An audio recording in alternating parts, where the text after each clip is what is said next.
उसने न ही अपने बैंक की डिटेल साझा की थी और न ही ओटीपी, फिर भी पैसे कट गए। उसने फौरन बैंक के कस्टमर केयर नंबर पर कॉल किया। वहां से जवाब आया, सर, हमें खेद है, लेकिन यह ट्रांजैक्शन आपके ओटीपी से ही हुआ है। एक अनजान नंबर से आई कॉल। दोपहर का समय था। रवि वर्मा अपने ऑफिस में चाय की चुस्की ले रहा था। उसकी दिनचर्या बिल्कुल आम थी। सुबह उठना, ऑफिस जाना, काम करना और फिर घर लौटना। लेकिन आज का दिन कुछ अलग था। उसके फोन की घंटी बजी। स्क्रीन पर एक अनजान नंबर चमक रहा था। आमतौर पर वह ऐसे कॉल नहीं उठाता था, लेकिन न जाने क्यों उसने फोन उठा लिया। नमस्ते, मैं सिटी बैंक कस्टमर केयर से बोल रहा हूं। क्या आप मिस्टर रवि वर्मा हैं? रवि को थोड़ा अजीब लगा, लेकिन बैंक से कॉल आना कोई नई बात नहीं थी। उसने हल्की आवाज में कहा, हां, बोल रहा हूं। सर, आपके बैंक खाते का केवाईसी अपडेट करना अनिवार्य है। आरबीआई के नए नियमों के तहत यदि आप 24 घंटे में केवाईसी अपडेट नहीं करवाते हैं तो आपका खाता ब्लॉक हो सकता है। रवि के मन में हल्की चिंता की लहर दौड़ गई। केवाईसी अपडेट करना जरूरी था, लेकिन क्या बैंक इस तरह फोन करके जानकारी मांगते हैं?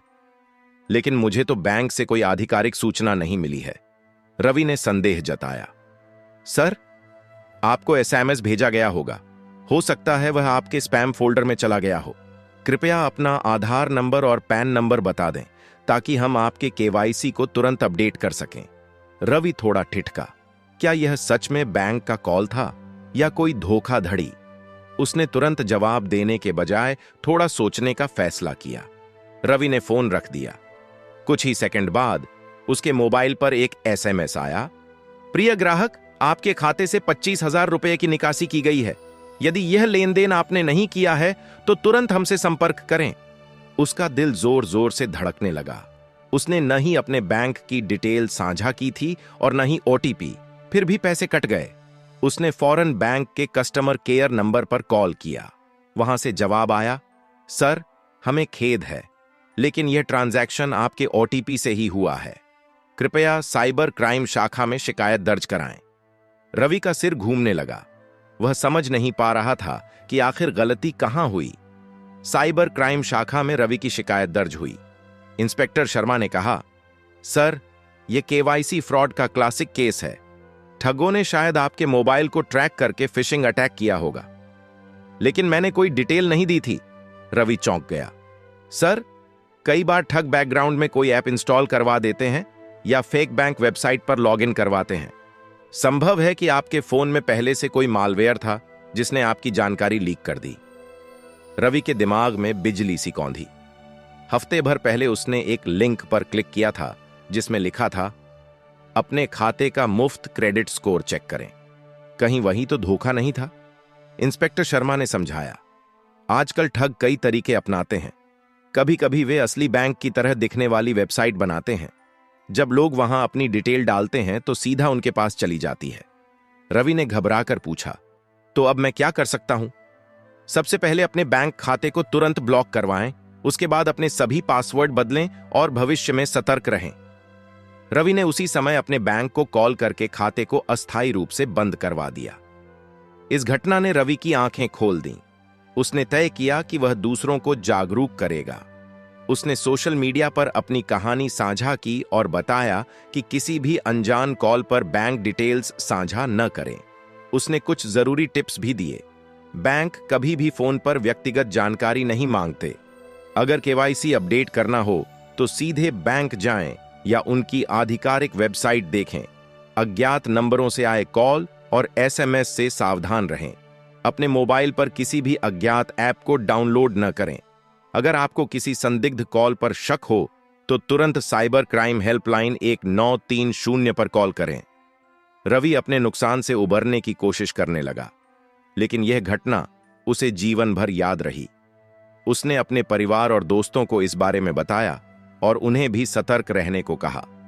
यह कहानी सिर्फ रवि की नहीं, बल्कि उन लाखों लोगों की है जो हर साल इस तरह के डिजिटल धोखाधड़ी के शिकार होते हैं।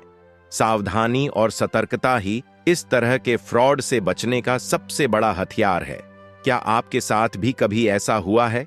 इस जानकारी को ज्यादा से ज्यादा शेयर करें और अपने परिवार को सतर्क करें। अमित के मन में सवाल घूम रहे थे। आखिर ये ठग कौन थे? क्या उनके खिलाफ कुछ किया जा सकता था? साइबर क्राइम शाखा में उसने इंस्पेक्टर शर्मा से पूछा, सर, क्या ठगों को पकड़ने का कोई तरीका है? इंस्पेक्टर शर्मा ने गहरी सांस ली। देखिए, ये लोग बहुत चालाक होते हैं। ज्यादातर मामलों में वे विदेशों से ऑपरेट करते हैं या फिर किसी दूसरी पहचान से कॉल करते हैं। लेकिन अगर उन्होंने आपकी बैंक डिटेल्स किसी लोकल अकाउंट में ट्रांसफर की है तो हमें एक सुराग मिल सकता है। अमित को थोड़ी उम्मीद जगी। इंस्पेक्टर ने बैंक से वह अकाउंट डिटेल मंगवाई जिसमें अमित के पैसे गए थे। खाते का नाम Ajay Verma, bank XYZ bank, स्थान कोलकाता। हम इस खाते को ट्रैक करेंगे और पता लगाएंगे कि पैसे कहां गए। लेकिन कई बार ये ठग नकली डॉक्यूमेंट से खाते खुलवाते हैं और तुरंत पैसे किसी और अकाउंट में ट्रांसफर कर देते हैं, इंस्पेक्टर ने समझाया। अमित को अब समझ में आ रहा था कि यह सिर्फ एक फ्रॉड नहीं बल्कि एक संगठित गिरोह का काम था। कुछ दिनों बाद इंस्पेक्टर शर्मा ने अमित को बुलाया। हमने बैंक खाते की जांच की। पैसा एक वॉलेट अकाउंट में गया था जिसे एक साइबर कैफे से ऑन ऑपरेट किया गया था। हमें उस कैफे के CCTV फुटेज मिले हैं। अमित को वीडियो दिखाया गया। एक आदमी लैपटॉप पर बैठा कुछ टाइप कर रहा था। चेहरे पर नकाब नहीं था और वह किसी से फोन पर बात कर रहा था। हमने ट्रेस किया और ये लोग कोलकाता के एक फर्जी कॉल सेंटर से ऑपरेट कर रहे थे। हम वहां रेड करने की तैयारी कर रहे हैं, इंस्पेक्टर ने बताया। अमित को यह जानकर राहत मिली कि ठगों तक पुलिस पहुंच रही थी। अगले दिन पुलिस टीम कोलकाता में एक पुराने गोदाम पर पहुंची। वहां पर कई कंप्यूटर और मोबाइल फोन पड़े थे। कई युवक हेडसेट लगाए लोगों को बैंक अधिकारी बनकर ठगने का काम कर रहे थे। जैसे ही पुलिस ने छापा मारा, अफरा तफरी मच गई। कुछ लोग भागने की कोशिश करने लगे, लेकिन पुलिस ने 4 मुख्य आरोपियों को पकड़ लिया। इनमें से एक था अजय वर्मा, जिसके बैंक खाते में अमित के पैसे गए थे। पूछताछ में अजय ने कबूल किया कि वह एक बड़े साइबर क्राइम नेटवर्क का हिस्सा था जो पूरे भारत में लोगों को ठग रहा था। वे रोजाना हजारों कॉल करते थे और भोले भाले लोगों को बैंक अधिकारी बनकर बेवकूफ बनाते थे। ठगों की गिरफ्तारी के बाद पुलिस ने उनके खातों को फ्रीज कर दिया। कुछ पीड़ितों को उनके पैसे वापस मिल सके, लेकिन अमित के 25,000 रुपए अब भी खो चुके थे। फिर भी उसे खुशी थी कि इन अपराधियों को पकड़ लिया गया था। इंस्पेक्टर शर्मा ने कहा, इस ऑपरेशन में आपकी जागरूकता और रिपोर्ट करने की तत्परता ने मदद की। अगर हर व्यक्ति फ्रॉड की शिकायत करे और सतर्क रहे तो ऐसे ठग ज्यादा दिन तक नहीं बच सकते। अमित ने ठगी के शिकार लोगों के लिए एक जागरूकता अभियान शुरू किया। उसने सोशल मीडिया पर वीडियो बनाकर बताया कि कैसे KYC और बैंक फ्रॉड से बचा जाए। यह कहानी सिर्फ अमित की नहीं, बल्कि उन हजारों लोगों की है जो रोजाना ठगी के शिकार होते हैं। लेकिन अगर सभी लोग जागरूक हों तो ऐसे अपराधियों की सफलता की संभावना कम हो जाती है। क्या आपने भी कभी ऐसे किसी फर्जी कॉल का सामना किया है? हमें कमेंट में बताएं और इस जानकारी को ज्यादा से ज्यादा लोगों तक पहुंचाएं। अगर आपको यह कहानी पसंद आई और आप ऐसे और जागरूकता भरे कंटेंट चाहते हैं तो इस पोस्ट को शेयर करें और लोगों को सतर्क करें।